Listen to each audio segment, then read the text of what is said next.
A la luz de Krishnamurti, mi único interés es hacer que los hombres sean absoluta e incondicionalmente libres. Conducción: Horacio Bello, con la colaboración de Gustavo Litterman, Pablo Cruz e invitados especiales.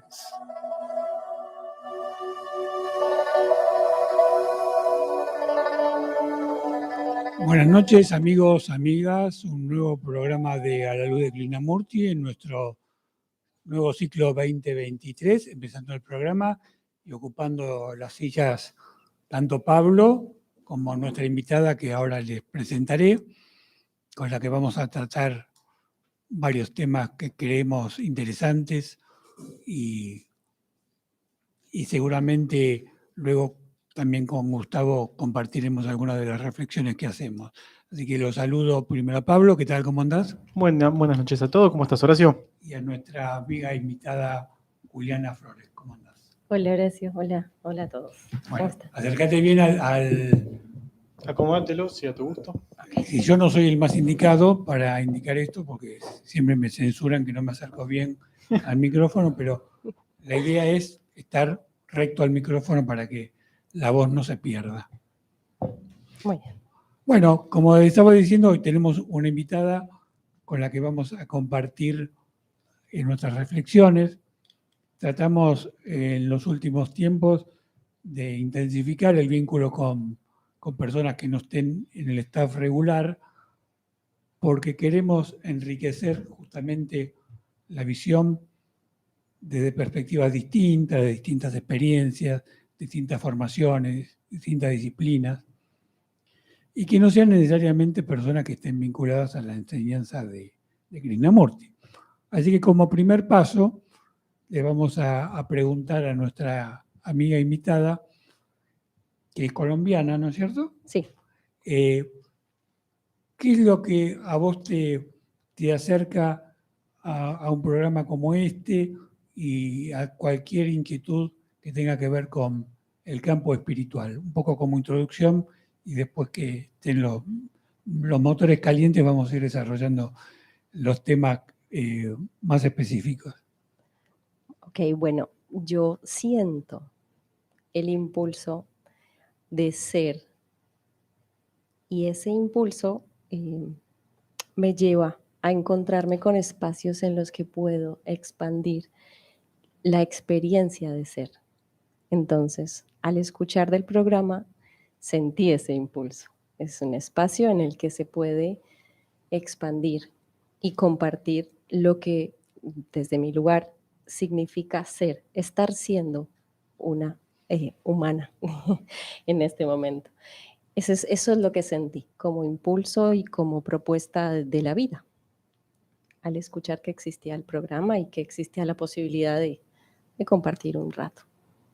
Bueno, y nos transmitías también particularmente esta idea de reflexionar y cambiar ideas justamente y reflexiones sobre lo que sería el autoconocimiento, la autoindagación, el conocimiento de uno mismo, o como lo querramos llamar. Como siempre decimos, las palabras son secundarias y vamos a tratar de desarrollar juntos este tema, a ver cómo lo ves vos, desde qué perspectiva lo encarás, dónde haces hincapié en la cuestión del conocimiento propio, y vamos a ir cambiando ideas también con Pablo para ver cómo podemos acoplar todas estas cuestiones en un planteo común, si es factible, y si no, marcar las diferencias que tengamos sobre esta cuestión, ¿no? Claro, yo siento también el impulso desde la perspectiva de la pregunta, ¿qué soy? Y con el tiempo fui encontrándome con otra pregunta que me interesó incluso más, que fue, ¿qué estoy siendo en presente?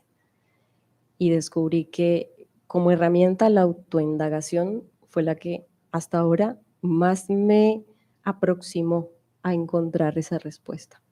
Entonces la considero tanto una herramienta como un movimiento hacia mi mundo interior. Es por eso que la considero una gran aliada de, de entender qué o quién estoy siendo. Y ahí es cuando para mí ha sido como está haciendo abrir una gran puerta hacia un infinito interior. Claro, claro. ¿Y vos cómo sentís que este trabajo se desarrolla? ¿Con dificultades, con inconvenientes? ¿Fluye naturalmente? ¿Con qué obstáculos, si se me permite el término, te vas encontrando en ese trabajo? ¿Y qué es lo que vas observando en ese camino que vas recorriendo? En mi experiencia personal, lo primero fue encontrarme con con mi propio mecanismo de racionalizar todo, ¿no? De que mi mente quería definir y controlar mi experiencia de vida.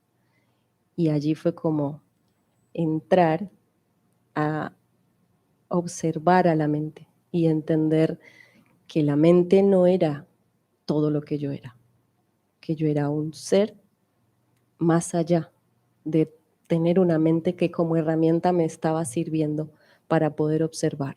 Entonces, digamos que los pensamientos, la cadena de creencias y la cadena de ver, ser, tener que ser, como de todos los condicionamientos impuestos, fueron como el primer bosque a atravesar, digamos, para poder usarla como herramienta, porque lo primero fue como, sí, yo estoy siendo, ¿y quién estoy siendo? Entonces quiero investigar, quiero observar.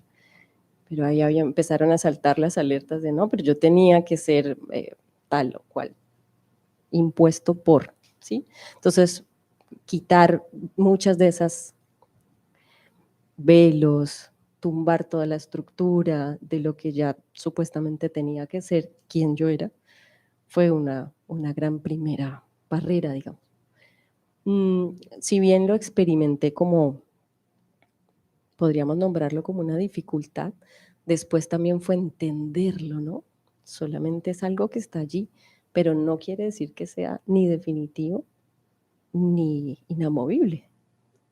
Es algo más que estoy aprendiendo a observar al autoindagarme. Entonces, entré en ese camino. Claro, lo primero que podemos decir es que no es fácil y que hay obstáculos. ¿Hay obstáculos? Sí. Considero que las palabras hay que cuidarlas un montón, porque cuando yo también me digo a mí misma, no, es difícil, entonces también me estoy ya programando. Te estás defendiendo. Claro. Claro. Entonces,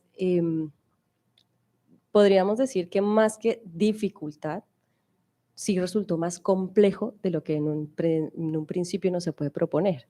Entonces, digamos que Mejor esa palabra. yo La compro.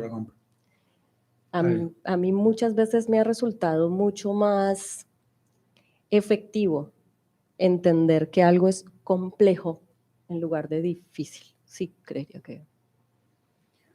Y los obstáculos que uno encuentra, creo que ahí vamos a encontrar pautas comunes, en general son los mismos que nos fuimos imponiendo desde el nacimiento de nuestra propia historia personal, ¿no? Yo iría incluso más allá, A ver. porque siento que no, así como yo descubro quién estoy siendo, al autoindagarme también encuentro todo un aspecto en el que soy lo que viene conmigo. Ajá, bueno, Sí. ahí estamos entrando en una beta más interesante. Es decir, Entonces, que nosotros no somos solamente aquel o aquella que salió de la panza de la madre, sino algo más. sí, sí, sí. Es lo que en lo que yo encontré cuando entré a indagar, ¿sí? ¿Quién soy? Incluye toda una memoria que traigo de ser parte de toda una humanidad, de ser parte de todo lo que somos. Porque al autoindagarme entonces también descubro que soy un reflejo de ti, que soy parte de ti, que soy parte de una totalidad.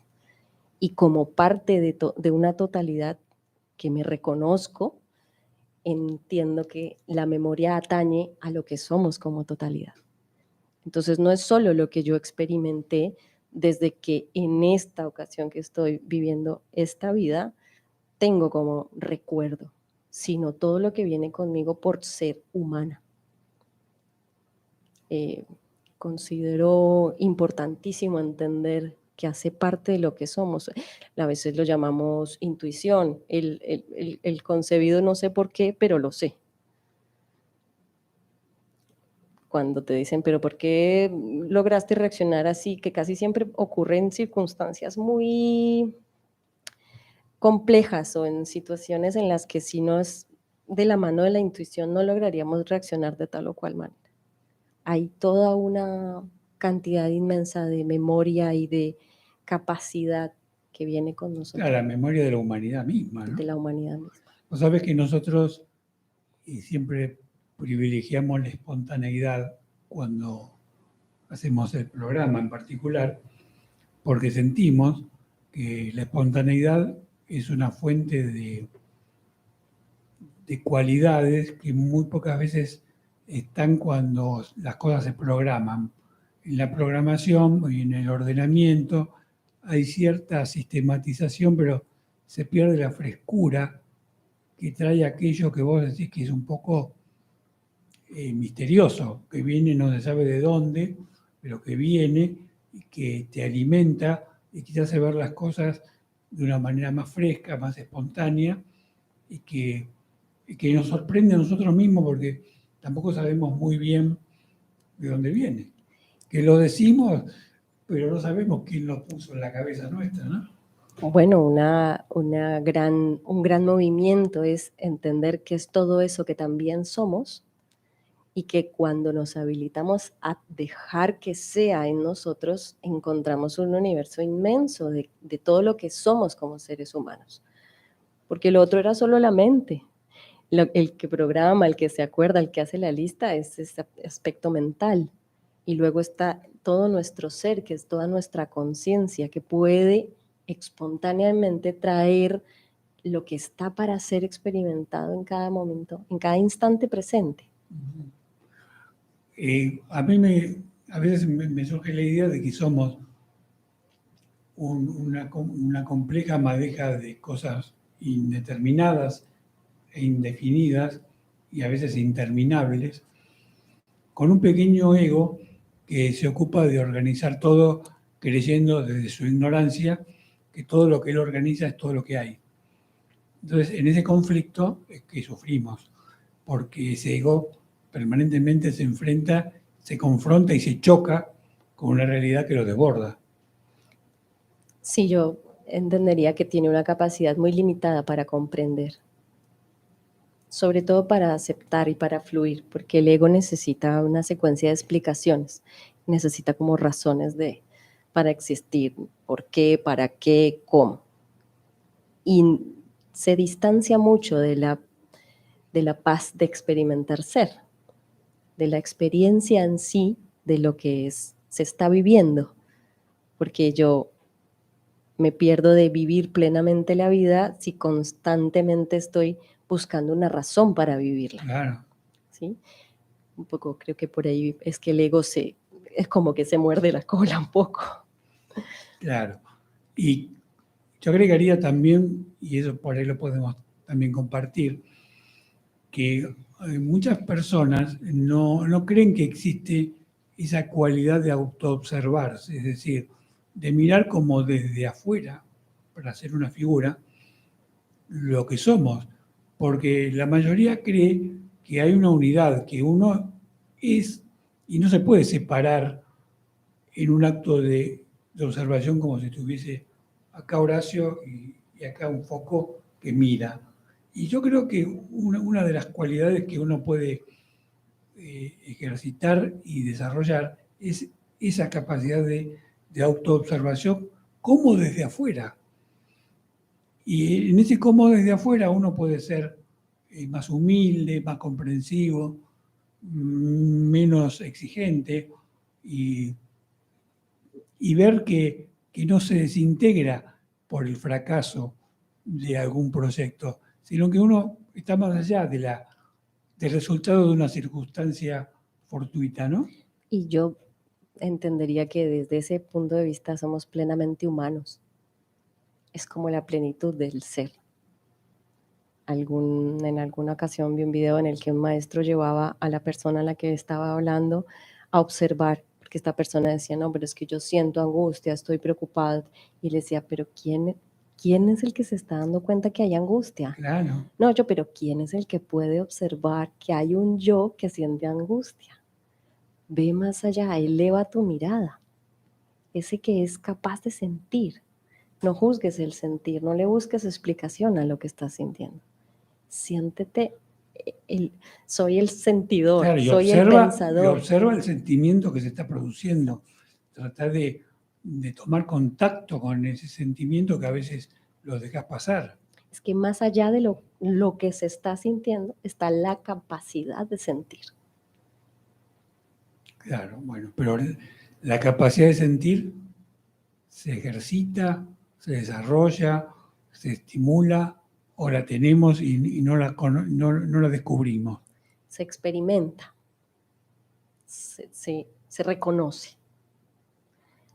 Estamos como muy programados a que me pasa esto y esto es lo que siento, pero no vamos a observarlo y a distanciarnos, ¿sí? Nos identificamos con el sentir, que es lo que llamamos comúnmente dramatizarlo y apropiarnos del sentir. Y podemos observar que tenemos la capacidad de permitir lo que estamos sintiendo. Cuando nos tomamos un respiro profundo y nos distanciamos un poco de lo sentido, nos reconocemos con la capacidad. Es un entre reconocimiento, experimentación. Yo creería que no es un único movimiento para poder indagar. Tiene varias ramificaciones. Sí. Y yo quería, antes de cerrar esta primera parte del programa, preguntarte sobre esto que vos tiraste casi al pasar, sobre que parece que somos algo más que lo que vivimos en nuestra experiencia personal. Como que traemos algo de fábrica, ¿no? Sí. A ver, decinos algo de eso. Porque creo que vos trabajás en esas investigaciones, ¿no? Mira, a raíz de mi experiencia personal con los registros akáshicos, con las aperturas de registros akáshicos, lo que entendí por experiencia, lo que experimenté, es que nuestro sistema de conservar las memorias y de entendernos o de transmitirnos la información es a través de nuestro ADN. Es a través de nuestra sangre, entre la herencia, entre madres, hijos, nos transmitimos la información. Y yo creo que allí es donde reside esta invitación de hallar el maestro interno, porque es cuando despiertas tus memorias, cuando indagas en ti y vas adentro, que están las memorias de toda la humanidad en cada uno de nosotros. Digamos que estoy haciendo un hiperresumen. No, pero muy interesante, muy interesante. ¿Vos querías decir algo, Pablo? Sí, daría la sensación, ¿no? Como que hay un cruce de todos en uno mismo, ¿no? Eso es lo que más o menos rescato de... Todos somos uno y uno somos todo y hay... O que cada uno está impregnado con todos los demás, ¿no? No sé si me explico, no sé si me estoy tomando me estoy llevando la impresión correcta de lo que estás intentando transmitir, pero... Y eso también a mí me abre un poco la pregunta, ¿qué entonces es lo que soy, ¿no? ¿Dónde arranco y dónde termino? ¿Y qué realmente es mío y qué no? Y estoy siendo por cuántas cosas que no son mías estoy siendo influenciado. Es un poco, te abre, ¿no? Preguntas a un mundo, A veces desconocido. sí, desconocido y daría la sensación bastante ilimitado. Hay una respuesta que he encontrado en prácticamente todas las aperturas de registros akáshicos que he hecho a otros, que me llevaron a terminar de comprender esta idea. Y es que prácticamente todas las personas me decían, siento que ya sabía todo lo que me dijiste, pero era desde un sentir muy profundo, no era lo leí en una revista, no era me lo dijeron cuando chico, sino Y yo siempre les explico esto, cuando hay una apertura de registros, es tu alma la que está trayendo el recuerdo. Es tu alma, la información viene de ti para ti. Pasa a través mío porque soy la que hace como el protocolo, ¿no? Digamos, de presencia. Pero eres tú hablándote a ti mismo. No es casual que sientas esto. Entonces, también a lo que yo llegué a través de mis registros personales es que la memoria ya está en nosotros. Lo que nos falta es hacer estos procesos profundos de autoindagación, de recuerdo, de activación de memoria. Para llevarlo a una forma, decís. Para poder conectar con esa información y expandir nuestra percepción de lo que somos. Porque yo percibo qué soy o quién soy en la medida en que habito mi propio infinito, mi infinito interno. Y allí voy cuando activo lo que puedo llegar a recordar siendo un contenedor de la experiencia de todos. Es un poco extraño ponerlo en palabras porque al experimentarlo es que realmente tiene sentido. Entonces, cuando intentamos darle palabras, Se limita. se puede llegar a Queda como limitar. limitado. Sí, y además las palabras a veces son reactivas, ¿no? Porque si el vocabulario no es el mismo por no estar en el mismo tema y las palabras suenan parecido, uno capaz que a veces se pone reactivo porque le hace tambalear el suelo, ¿no? Porque si vos me estás diciendo algo que va en contra de de mis mandatos, de mis condicionamientos, de lo que yo creo, o me defiendo reactivamente porque pone en peligro la seguridad a la que yo estoy yendo, o no. Claro. De hecho, la autoindagación es también flexibilizar esa capacidad que tenemos de desaprender, porque todo aquello en lo que yo creo, debo estar dispuesta a soltarlo. Abandonarlo. Eso es clave porque creo que uno de los principales obstáculos que tenemos para vincularnos de una manera sana con nuestros semejantes es que nos apropiamos de nuestras ideas y creemos que nuestras ideas somos nosotros. Y como nuestras ideas somos nosotros, si alguien no comparte nuestras ideas, nos está atacando a nosotros. Y nuestro ego cree que somos nosotros y a veces cuando el ego triunfa, nos convencemos que nosotros somos todo eso. Y que teníamos la razón, peligrosamente. No, pero algo peor, si se quiere utilizar este término, que si nosotros perdemos ese combate en la imposición de ideas, nos desintegramos como personas. Perdemos la unidad que queremos tener, cuando es todo lo contrario, ¿no? Cuando es absolutamente distinto. Cuando vos vas largando y cuando sabés que tus puntos de vista hoy son unos y mañana pueden ser otros, y que son circunstanciales, y que el punto de vista de la otra persona siempre es respetable y tenés que tomarte el trabajo de ver desde dónde lo dice y por qué lo dice, antes de ponerte a la defensiva y de querer imponerle al otro tu criterio. Es un abanico infinito de posibilidades, ¿no? Sí, me recuerdas mi propia experiencia cuando empecé a experimentar placenteramente estar equivocada, por ejemplo.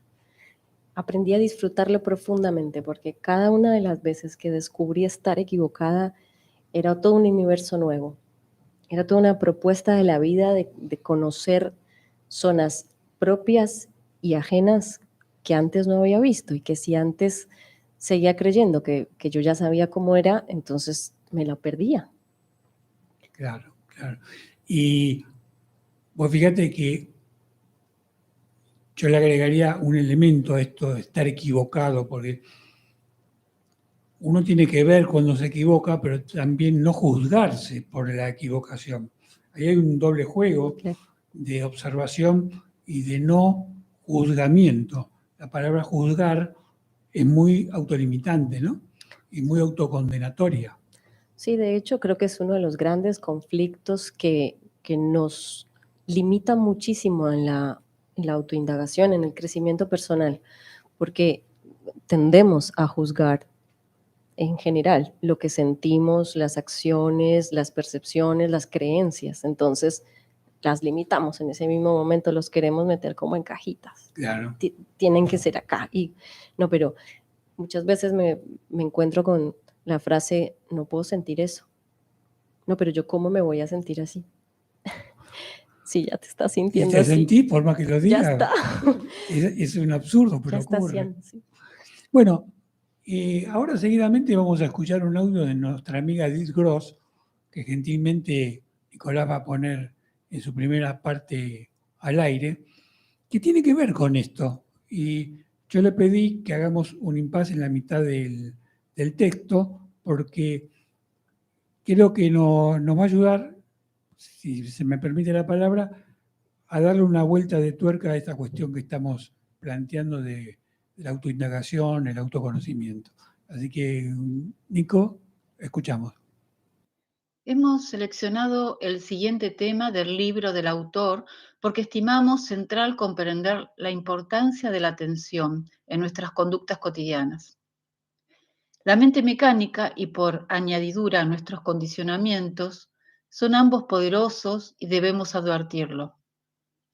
Hoy la ciencia acepta que somos un mero programa previa e irremediablemente diseñado y que el cambio es una posibilidad real y concreta. A lo que prestamos atención y cómo prestamos atención a eso determina el contenido y la calidad de nuestras vidas, según Mihaly Csikszentmihalyi. Charles Dickens también dijo, jamás habría tenido éxito en la vida si no hubiera prestado atención a la cosa más nimia, del mismo modo y cuidado que a la más importante. Sin atención, la información que registran tus sentidos, o sea, lo que ves, olés, tocas, gustás, escuchás, no es registrada de manera literal por tu mente. Lo que ves está determinado por eso a lo que le prestás atención. El cerebro administra la atención. Desde el punto de vista neurológico, físicamente, lo que sucede cuando prestas atención es que bajás la actividad de todas las neuronas, salvo de aquellas involucradas en focalizar con la atención puesta en tu objetivo. Los humanos, por ejemplo, tenemos neuronas especializadas en escanear y analizar caras. En definitiva, la intensidad de la actividad en algún circuito neuronal que se especializa en diferentes tareas visuales es amplificada por el acto mental de prestar atención. No cambia la información que entra en el cerebro, sino solo aquella a que se le presta atención. Es decir, la atención enciende y aumenta la actividad para ciertos circuitos neuronales. La atención es entonces algo real que toma una forma física capaz de afectar la actividad del cerebro. Y como ya vimos, la atención también es indispensable para la neuroplasticidad, para el cambio. La experiencia estimula cambios cerebrales. La experiencia acoplada con la atención es la que produce cambios físicos en el cerebro. Si a vos te piden que cambies algo, es fundamental que prestes atención. Y si es algo que te interesa, el cambio será aún más efectivo. Estamos esculpiendo nuestro cerebro momento a momento según a qué decidimos prestar atención. Elegimos quién vamos a ser en el próximo momento en un sentido muy real. Somos eso a lo que le prestamos atención. ¿Qué crees que va a pasar con tu vida presente y futura si le prestas atención solo a las cosas malas que suceden? Si solo focalizas en el dolor, lo negativo, el miedo, la venganza, más de eso obtendrás, más de eso serás. Entonces, si te digo que mientras lees este libro pongas algo de música de fondo, tu cerebro tendrá una muy pequeña respuesta neuronal a esos sonidos, ya que estás mucho más metido en lo que lees. Pero si ahora te pido cerrar el libro y escuchar la música, entonces podrás detectar cada vez que las frecuencias cambian. Tendrá mucha más señal en tu córtex auditivo. Es como si la atención funcionase como una puerta que puede abrirse para dejar entrar más información neuronal. La atención entonces no es una construcción psicológica. La podés tocar, tiene anatomía, fisiología y química. Todo esto quiere decir que si entrenás tu atención, Allanás el camino que puede conducirte a la neuroplasticidad autodirigida, por ende, a que logres cambiar. Cuando realizamos varias actividades que requiere de nuestra atención consciente para poder resolverlas, no las estamos resolviendo al mismo tiempo. Nuestra atención va saltando de una tarea a la otra, haciendo un gran esfuerzo que provoca no solo más posibilidades de equivocarse y de tardar más tiempo en resolverlas, sino además mucho más cansancio. Es lo que comúnmente llamamos hacer multitasking y lo que la ciencia conoce como interferencia de la tarea dual. Es como si prendieses y apagases la luz de tu cuarto cientos de veces. Para las tareas que requieren de mucha atención, te recomiendo entonces empezarlas y terminarlas sin distraerte en otras cosas. Sé que por el mundo de estímulos en el que vivimos, esto es muy difícil, pero verás que son más eficientes y que al final del día estarás menos cansado. El neuropsiquiatra Jeffrey Schwartz de Los Ángeles, California, siempre sospechó que las señales capaces de cambiar el cerebro podían venir no solo del mundo exterior a través de tus sentidos, sino también de la mente en sí misma. En el equipo del Dr. Schwartz pusieron en estos pacientes, o sea, obsesivos compulsivos, TOC, la técnica de meditación, también conocida como atención plena, una práctica para aprender a observar las experiencias internas de forma consciente pero sin juzgar. Bueno, vamos a hacer un impasse porque me gustaría que hagamos alguna reflexión sobre esto, que como pudimos escuchar, quizás se limita a lo meramente físico de nuestra experiencia, pero se refiere a la observación y lo físico también existe, ¿no? Entonces, quería ver si podemos hacer un par de reflexiones antes de escuchar la segunda parte. Bueno, a mí me gusta que en un momento nombra la plasticidad, que es esa capacidad que tenemos de encontrar nuevas rutas, ¿no? Nuevas rutas sinápticas, de generar nuevas rutas sinápticas para algo que habíamos automatizado en un sentido, lo terminemos automatizando hacia otro. Y esa capacidad, el poder tener una prueba científica de esa capacidad, indica que lo que sabemos, lo que damos por hecho, puede ser cambiado, ¿no? Y eso es importantísimo, ¿no? Porque si bien es un pequeño primer paso, es importante tenerlo presente para derribar esta creencia de que somos lo que somos, ¿no? Bueno, yo soy esto, estas son mis creencias, estas son mis ideas, y las defiendo, y esto es lo que soy, y esto es lo que a mí me resulta lógico, ¿no? Y entender que eso, bueno, está dado en un contexto, en unas circunstancias, y que son válidas hoy, esas ideas son válidas hoy, mañana no van a ser válidas, y ayer tampoco lo fueron. Por eso cosas que eran normales hace 500 años atrás hoy nos parecen ridículas o alarmantes, y probablemente lo que hoy expongamos va a parecer muy pobre dentro de un tiempo, o por lo menos sería feliz, sería alegre que así ocurra. Entonces, está bueno, si bien no importa a qué velocidad vaya la ciencia, se encuentran puntos en común con lo que estábamos hablando, ¿no? Esta capacidad de vaciarnos, como decía Sí, ella, de desaprender. Desaprender fue la palabra que La usaste. realidad se compone de todos los elementos, de lo físico, de lo espiritual, es todo un combo indivisible, ¿no? No sé si vos querés agregar algo antes de escuchar la segunda parte. Sí, me resulta interesante plantearnos desde esa mirada ayuda, ¿no? Miren, es muy interesante plantearnos la posibilidad, porque cuando sentimos que tenemos la razón, deja de existir esa ventanita. Y cuando nos ofrecemos a nosotros mismos la posibilidad, creo que allí es donde tal vez en este momento es a través de algo más tecnológico, ¿no? Es la ciencia demostrándonos. Pero ya el solo hecho de que desde nuestro interior exista una posibilidad, ya me deja desplazarme a leer el criterio científico, a escuchar el criterio Exactamente. místico. Hay una posibilidad. Te vas abriendo. Claro. Eso, sí. Bueno, vamos a escuchar la segunda parte y luego nos vamos a comunicar con Gustavo, así también intercambiamos ideas con él apenas termine este texto. Sería como ver desde un lugar de espectador lo que estás pensando o sintiendo a cada momento.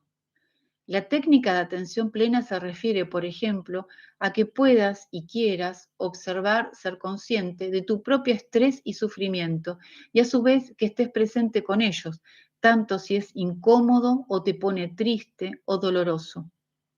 En general, la mayoría de nosotros tratamos de escapar lo más rápido posible de nuestros dolores, sufrimientos y cosas que nos estresan. Sería como la capacidad de sentir lo que sentís y reconocer las desilusiones que te producen ciertos fracasos, arrepentimientos luego de equivocarte, el enojo, la tristeza, la ansiedad. Fue el biólogo molecular Joe Kabat-Zinn en Boston quien introdujo este tipo de meditación en el mundo de la medicina occidental. Kabat-Zinn define esta técnica como un tipo especial de atención que posee intención, es decir, que uno quiere estar atento. Esa atención es momento a momento, en el presente, y sin juzgar eso que se presta atención. Esto último es quizá lo más difícil, ya que casi todo el tiempo estamos juzgando lo que nos sucede mediante opuestos contrarios como bueno, malo, feliz, triste, lindo, feo, etc., como ya vimos con los estilos explicativos. La idea general de la técnica es aceptar las cosas como son y reconocer que los opuestos son complementarios en lugar de contrarios. Se requiere esfuerzo, vigilancia y ganas, porque en cada momento de tu día vos podés elegir estar o no atento a lo que te está ocurriendo y a cómo reaccionás. Aquí es útil distinguir la diferencia entre estar viviendo la experiencia de la atención plena o estar muy focalizado en algo, que no es lo mismo. Focalizado es cuando vos conscientemente dirigís tu atención a una actividad. O sea, atención plena es comprender y sentir todo lo que te está pasando en el momento presente. Ambos, el foco en eso que elegís prestar atención y la atención plena, son clave para rediseñar tu cerebro y cambiar. Por ejemplo, focalizar en tus pensamientos automáticos negativos, sin estar activamente consciente de lo que son, es lo que te lleva a los malos hábitos. Es saludable estar activamente consciente de lo que te está pasando en ese momento de diálogo interno. Se pueden experimentar los síntomas sin reaccionar emocionalmente a ellos, y por el otro, a darse cuenta de la sensación de que algo anda mal es la manifestación de un defecto de cableado de una parte de tu cerebro. El solo hecho de que los pacientes reconozcan esto último es tremendamente terapéutico. O sea, en referencia a los pacientes con TOC, trastorno obsesivo compulsivo.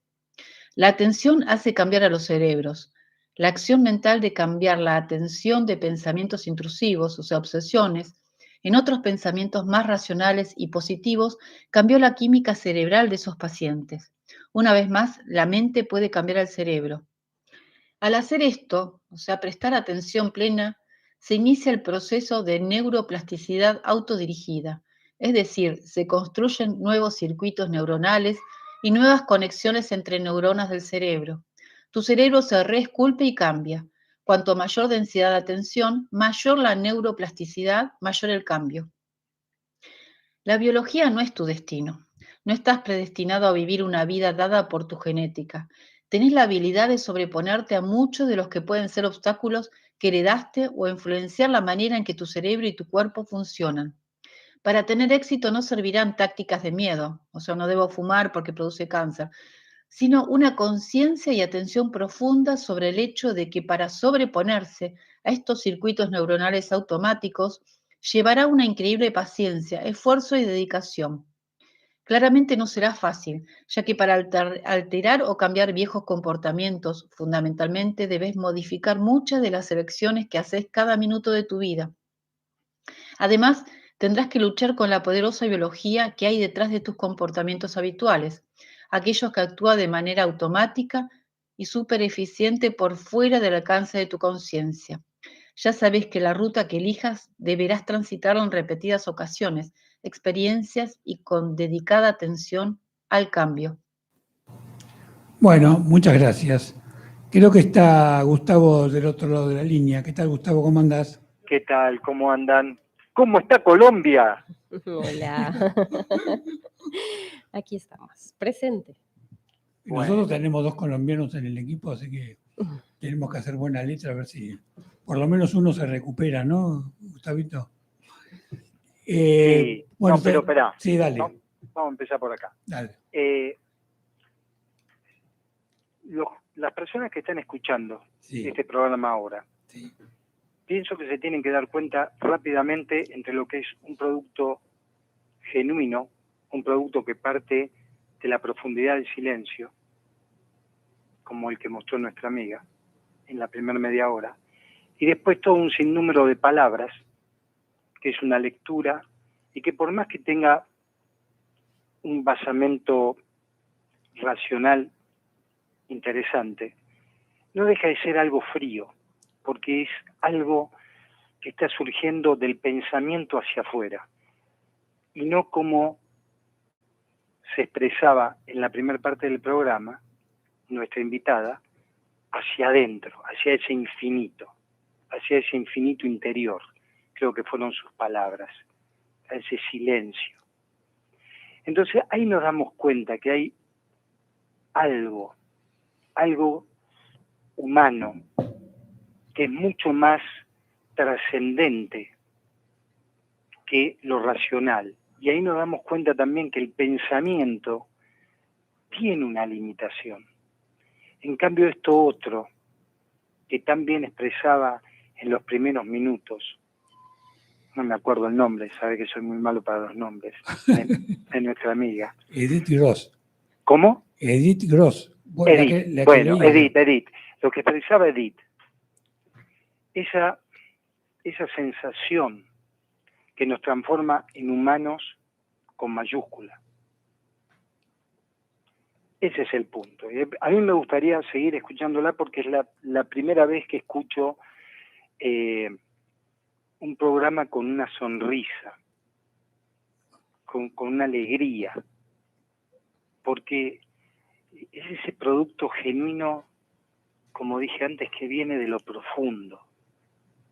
Y entonces, aunque las palabras muchas veces falten o muchas veces sean simples, esa sensación se capta. Bueno, vamos a tratar de que no se agrande mucho, a ver si nos pasa un calle muy alto después. Que sea grande, que sea grande. Bueno, agarra la punta de lo que dijo. La posta. Aposta. Hay un gran aliado de la autoindagación que me parece importante traer y no dejar afuera, que se llama gestión, la autogestión y la gestión emocional, que creo que no podría existir uno sin el otro, porque en la medida que hago este viaje interno,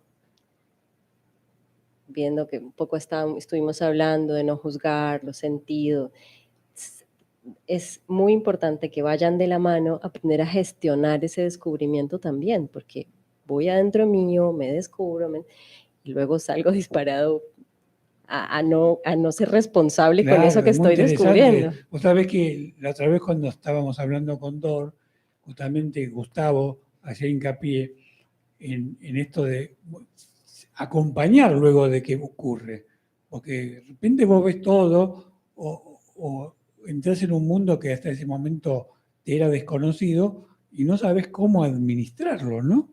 ¿Qué hacer? Porque tenés que tener también una estrategia para vivir, porque el mundo material te lo exige y es complejo, creo que es un terreno muy fértil para analizar y que muchas veces no se trabaja adecuadamente.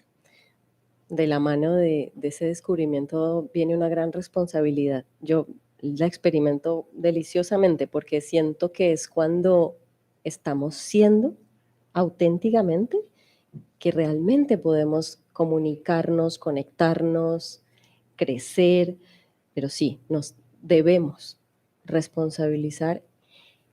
Igual es enriquecedorcísimo, porque es cuando como que se cierra, como que cuando algo nos cierra, como cuando decimos, acá me cerró el concepto, es cuando entiendo quién estoy siendo y me responsabilizo de ese, correspondo a ese sentir, ¿no? Encuentro un poco lo que hablábamos. A veces encuentro cosas que me agradan de mí y a veces encuentro cosas que me molestan profundamente de mí.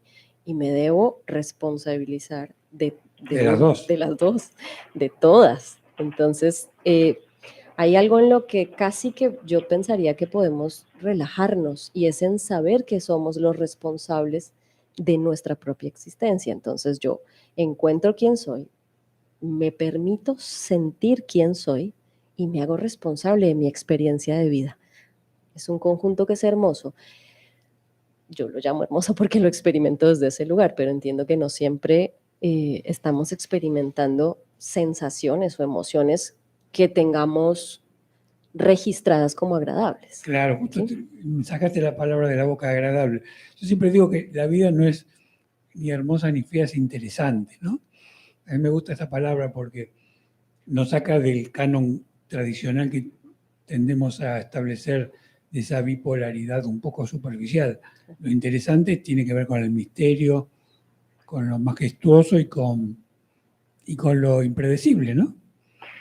Gustavo. Sí, vos sabés que esa gestión que hablaba Edith recién. No, Edith es la que leyó.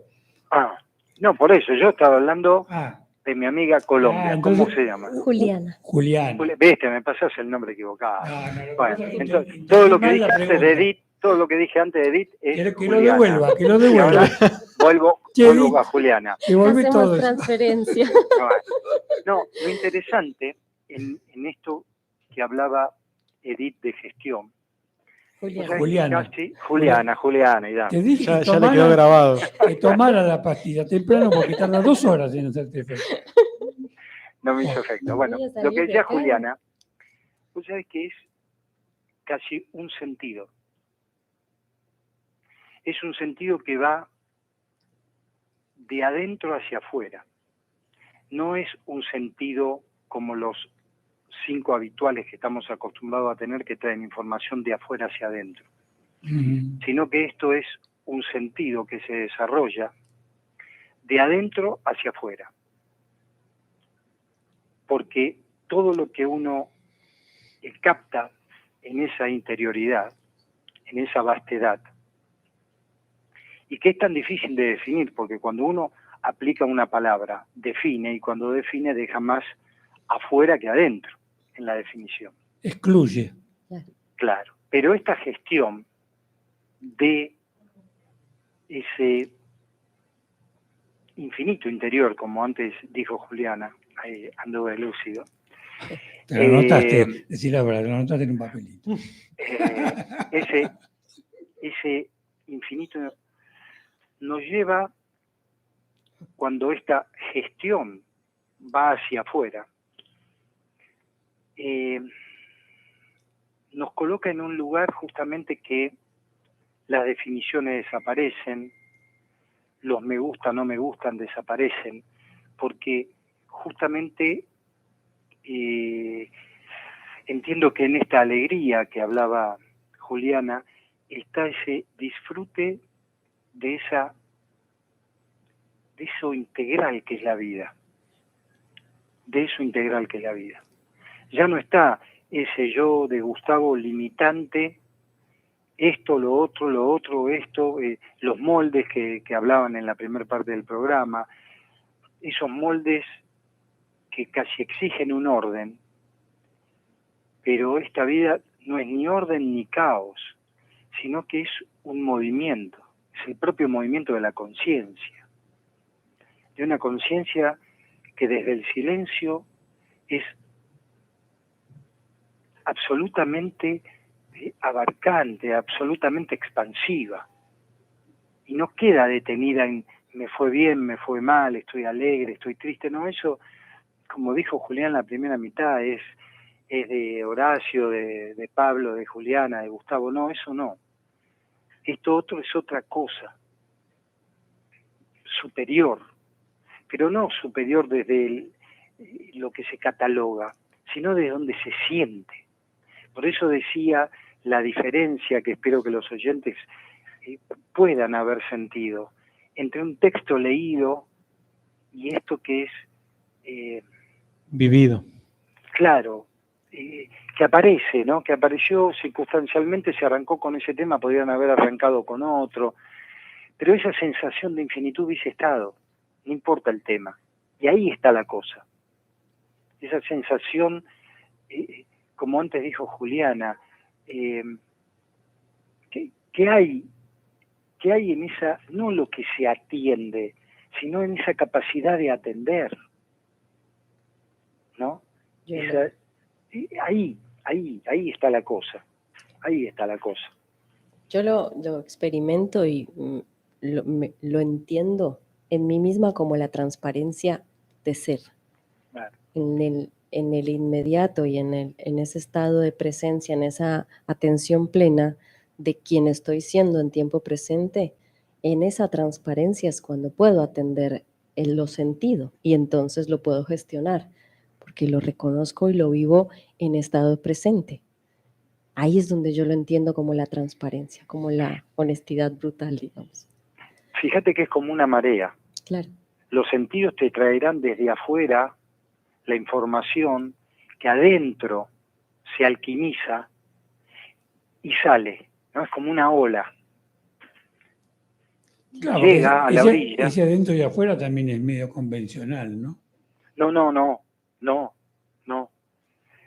Es una información material, pero adentro esa materialidad se hace sentido, se siente, es otra cosa, y tiene otra característica, y sale hacia afuera con una luminosidad diferente. Es decir, ves que las palabras, cuando se entra en esa vastedad, las palabras no llegan porque las palabras son de lo de afuera, son de señalar cosas, de me gusta, no me gusta, es grande, es chico, pero cuando entra dentro de esa vastedad, esas palabras no pueden transmitir la información que llegó y se alquimizó.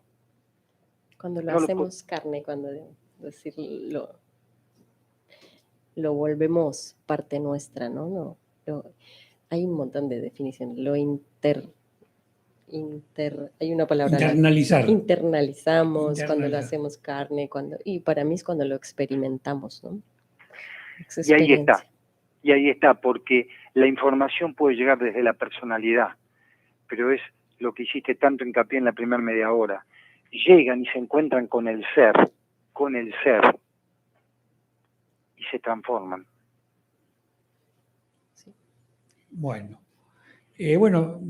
nos alegramos acá con Pablo de compartir la mesa con ¿cómo se llama, Gustavo?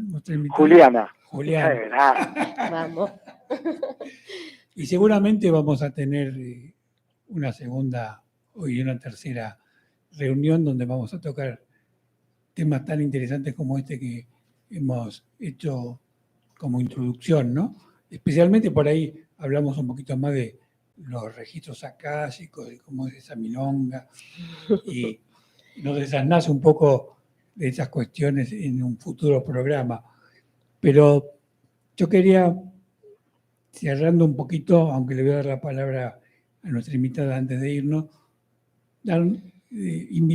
invitarnos a darnos cuenta cómo tendemos artificialmente a separarnos cuando en realidad son muchas más las cosas que nos unen, y cuando descubrimos que las palabras son las que nos separan, y que, como ella bien decía, si somos todos parte de una unidad, es obvio que hay un hilo invisible que nos vincula, y ese hilo hay que descubrirlo, y hay que observar, y hay que tener la sensibilidad para captarlo y percibir que eso existe, ¿no? Bueno, Gustavo, podés saludar a nuestra invitada y ya vamos cerrando el programa. Un gusto, Colombia. Muchas gracias. Bueno, nos reunimos el próximo martes, seguramente con algo tan interesante como lo de hoy. Hasta luego. A la luz de Krishnamurti, mi único interés es hacer que los hombres sean absoluta e incondicionalmente libres. Io sarò per te l'uomo che vorrai. Querido oyente, ojalá que estas palabras